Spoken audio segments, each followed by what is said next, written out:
अभी नीचे गाड़ी तक चल चल के मैं आपको बताता हूँ कि कांड क्या हो गया। मतलब ये समझ लो मेरे प्राण ऊपर ही आ गए थे। तो मुझे लगा पूरी ट्रिप का ना बैंड बज चुका है। अब कहाँ से कैसे होगा क्या होगा भगवान ही जानता है। उन्होंने कहा आप मुझे 15 मिनट बाद फ़ोन करिएगा। अब मैं बता नहीं सकता, वो 15 मिनट मेरे 15 दिन के बराबर थे। तो आज का तो भाई साहब लेसन यही है कि मैं अपने सारी चीज़ों पे टैग लगाऊंगा। तो अगर चैनल पे नए हो तो चैनल को प्लीज़ सब्सक्राइब कर दो। वीडियो अच्छा लगे एंड में तो लाइक कर देना और कमेंट कर देना। ठीक है जी, शुरू करते हैं। 3, 2, 1।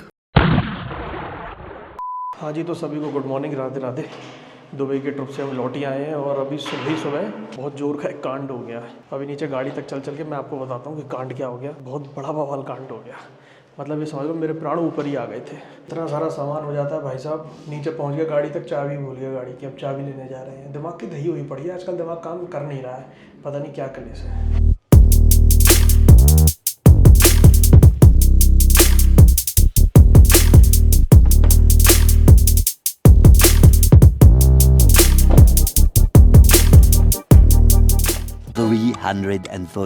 minutes later. तो सुबह जो मैं कह रहा था ना, पूरा सीन बता देता हूँ। सीन हुआ क्या था, अभी तो सुबह से बाहर थे मार्केट में, काम वाम चल रहा था। उसके बाद गाड़ी वाड़ी धुलाने, मतलब XYZ काम चल रहा था। अभी सुबह में निकला था 2 बजे, निकलना 12 बजे था। तो मैं 2 बजे क्यों निकला वो कांड है। जैसे कि आपने पिछले व्लॉग्स में देख लिया होगा कि हम दुबई ट्रिप पे गए थे। दुबई ट्रिप पे गए थे, बढ़िया रही ट्रिप, थोड़ी सी हेक्टिक रही, भागना दौड़ना रहा, बाकी सारी चीज़ें रहीं। हुआ क्या, दुबई ट्रिप से मैं न्यू दिल्ली एयरपोर्ट पे लैंड हुआ, सीधे मैं फिर मथुरा चला गया। मथुरा जाने के बाद कुछ काम थे तो वहाँ 2-3 दिन रहना हुआ। अच्छा था क्या, यहाँ से हम जो मथुरा जाना प्लान में नहीं था, तो जितने भी कपड़े वगैरह लेके गए थे वो सारे दुबई के लिए लेके गए थे, मथुरा के लिए लेके नहीं गए थे। थोड़ी ठंड थी मथुरा में, तो इसलिए 2 दिन का स्टे करना था वहाँ पे। वहाँ से हमने क्या किया, मथुरा पहुँचे तो हमने अपना बैग वगैरह कुछ खोला नहीं, थोड़ा बहुत सामान निकाला और अपना बैग सारे बैग हमने वहीं पे मथुरा में वैसे ही रहने दिए जैसे थे।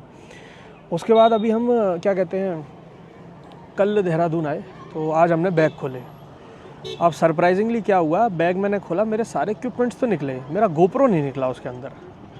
और गोप्रो नहीं निकला तो मेरे तो प्राण निकल गए। इसलिए एक तो गोप्रो है, कैमरा है भाई, महंगा कैमरा है। दूसरा इसलिए कि दुबई का जितना भी शूट था वो सारा गोप्रो के अंदर था, मैक्सिमम 80%। फ़ोन से भी मैंने शूट किया था मगर गोप्रो से ज़्यादा शूट किया था। तो मुझे लगा पूरी ट्रिप का ना बैंड बज चुका है। अब कहाँ से कैसे होगा क्या होगा भगवान ही जानता है। घर ढूंढवाया मैंने, मथुरा में फ़ोन किया भाई को, उससे ढूंढवाया। यहाँ हमने ढूंढा, सारे बैग टटोले, 2-2, 3-3, 4-4 बार घूमा, सारे बैगों को घूमा, देखा, खगोली करी, कुछ नहीं मिला। अब दिमाग की इतनी ज़्यादा बैंड बज रही थी इसका कोई हिसाब नहीं। मुझे जाना था ज़रूरी काम से 12 बजे। मैंने कि भाड़ में गया काम, पहले गोप्रो का ढूंढा होना चाहिए। फिर हमने सोचा कि लास्ट कब शूट किया था, क्या किया था। तो फिर मुझे कहीं याद आया कि 1% हो सकता है घर पे भी नहीं है, मथुरा वाले घर पे यहाँ भी नहीं है, तो वहाँ होना चाहिए होटल में, जो हमारा बर दुबई में होटल था वहाँ होना चाहिए। फिर ये लगा अगर यार वहाँ होगा तो वापस कैसे आएगा, क्योंकि कोई चीज़ एक बार खो गई तो there is a slight chances कि वो मिल जाए, और मिल जाए तो वापस कर दे कोई। मैंने फ़ोन लगाया बर दुबई, मैं पहले मेल डाली, मेल का कोई रिप्लाई आया नहीं 5-10 मिनट के अंदर। क्योंकि होता क्या है ना, तुरंत चाहिए होता है रिप्लाई, अगर करो तो तुरंत टेंशन इतनी होती दिमाग में। अब वो नहीं हो रहा था। फिर उनसे मैंने किसी तरह कॉल करके बात करी, अपने एजेंट वगैरह को फ़ोन करा, एजेंट भी बिज़ी था, मतलब कोई भी चीज़ बन नहीं रही थी। फिर मैंने दुबई होटल कॉल करा, उनसे बातचीत करी, तो उन्होंने कहा सर मैं देख लेती हूँ लॉस्ट एंड फाउंड में अगर आपका कैमरा होता है तो। उन्होंने कहा आप मुझे 15 मिनट बाद फ़ोन करिएगा। अब मैं बता नहीं सकता, वो 15 मिनट मेरे 15 दिन के बराबर थे। वो एक मिनट में सेकंड की सुई देख रहा था कि भाई 10-15 मिनट बाद फ़ोन करना है, 15 मिनट बाद फ़ोन करना है। तो उसके बाद मैंने फिर उनको 15 मिनट बाद फ़ोन मिलाया। मैंने कहा मैडम बता दो कि क्या है। मैंने उनको पूरा बताया, गोप्रो पे सिलिकॉन कवर लग रहा है, एक छोटा हैंडी ट्राईपॉड है, बाकी सारी चीज़ें मैंने उनको डिस्क्रिप्शन दिया कि हो सकता है भाई और भी कैमरे वहाँ पे छूट जाते हो, पहले छूट जाते हो। तो मैंने स्पेसिफिक उनको टाइम भी बताया कि कैमरे में आप देखना चाहो तो देख लेना, मैंने यहाँ छोड़ा होगा अगर छोड़ा होगा तो। क्योंकि मैंने लगेज रूम के बाद जब बैग वगैरह सामान वगैरह एक्सचेंज किया था होटल में, रखा था ये जो सामान मैं ख़रीदा था मैंने वो सब, तो उस टाइम पर मुझे लगता था मैंने कहीं ना कहीं छोड़ दिया होगा। भाई साहब किस्मत कह लो, लक कह लो, कृपा कह लो, जो इच्छा करे कह लो, मैडम ने मुझसे कही कि सर हाँ हमें कैमरा मिला है और जैसा आप डिस्क्रिप्शन दे रहे हैं वो कैमरा वैसा ही है। वही मेरी जान में जान आई। मैंने तुरंत मैडम को पूछा मैडम मुझे पहले कंफर्म करो मेरा कैमरा है कि नहीं। उन्होंने कही सर आप मेल ड्रॉप करो। मैंने उनको फटाक से एक मेल ड्रॉप करी कि ऐसे ऐसे मेरी सारी confirmation number, reference number, booking number, नाम नमा सब कुछ भेज दिया मैंने, जन्म पत्री पूरी भेज दी मैंने जो मेरी होटल से रिलेटेड थी। मैंने कहा आप मुझे प्लीज़ फ़ोटो भेजो कैमरे का। उन्होंने मुझे फ़ोटो भेजा कैमरे का। भाई साहब मेरा ही कैमरा था और उन्होंने बताया एग्जैक्टली सर आप जब लगेज रूम के बाहर आए होंगे ना तो आप लॉबी में बैठे थे।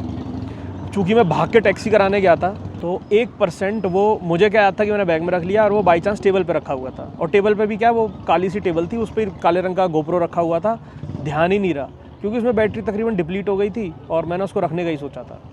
तो इवेंचुअली उन्होंने कहा सर गोप्रो मिल गया है। अब नया कांड सुनो, गोप्रो तो मिल गया, अब वो कह रही हैं कि सर आप लेने आ जाओ यहाँ पे। अब भाई आदमी इंडिया से दुबई गोप्रो लेने कैसे जाएगा? आप समझ रहे हो, आने जाने की टिकट ही मेरे हिसाब से 30-40 हज़ार की तो आने जाने की एक बंदे की टिकट हो जाएंगी इस टाइम पे। तो फिर मैंने उनको रिक्वेस्ट करी भैया कुछ करिए आप। तो उन्होंने कही अगर आपका कोई नियर बाई या रहता है या कोई भी जानकार है तो उनके थ्रू आप क्या है उनको रिसीव करवा लो आप गोप्रो। तो फिर एक कज़न भैया हमारे रहते हैं, जुगाड़ करी, बातचीत करी। अभी ये डिसाइड हुआ है कि मैंने होटल में मेल डाला है इवेंचुअली कि आप मेरे कैमरे को ना अभी 10-12 दिन तक रखना प्लीज़, और उसके अंतराल में उसके बीच में मैं किसी ना किसी को भेज के उसको उठवा ही लूँगा। मेरे कज़न भैया पहुँच जाएँ या कोई और पहुँच जाए, कोई ना कोई पहुँचेगा, उसको उठवा लूँगा। तो अभी आधी टेंशन दूर हुई है कि गोप्रो मिल गया है, मगर टेंशन अब भी है चूँकि हाथ में नहीं आया है। तो भाई साहब बड़ा कांड था क्योंकि मैंने आज तक कभी कोई चीज़ नहीं घुमाई, कोई चीज़ नहीं घुमाई।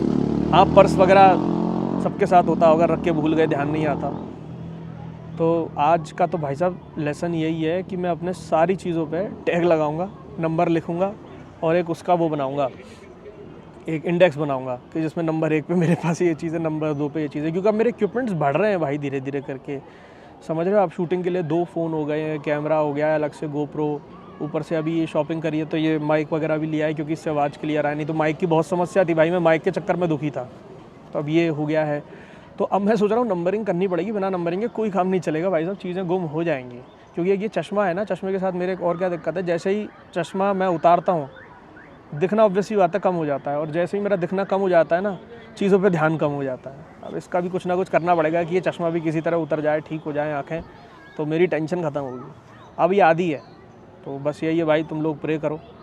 अभी ब्लॉग तो तुम लोग बाद में देख रहे होगे, बट हाँ प्रे तो तुम करना जैसे भी है कि आगे कुछ चीज़ नहीं खोएं और ये गोप्रो मेरा मुझे वापस मिल जाए, सही सलामत सुरक्षित घर मिल जाए। बस यही टेंशन थी। तो मैंने सोचा अभी जस्ट सोसाइटी के अंदर घुसा था, गार्डन में सब लोग बैठे हैं, मज़े ले रहे हैं, मैंने ये एक चेयर पकड़ी जाए और तुम्हें ये गान बताया जाए। अब बस यहाँ से थोड़ा सा टहल के घर पहुँच रहा हूँ और व्लॉग एडिट करना है। वो रह रहे हैं यार, 2 बार से मैं व्लॉग नहीं दे पाया। आज की डेट बता देता हूँ, आज डेट है आपकी 22 फरवरी, ये 22 फरवरी की बात है, ठीक है जी।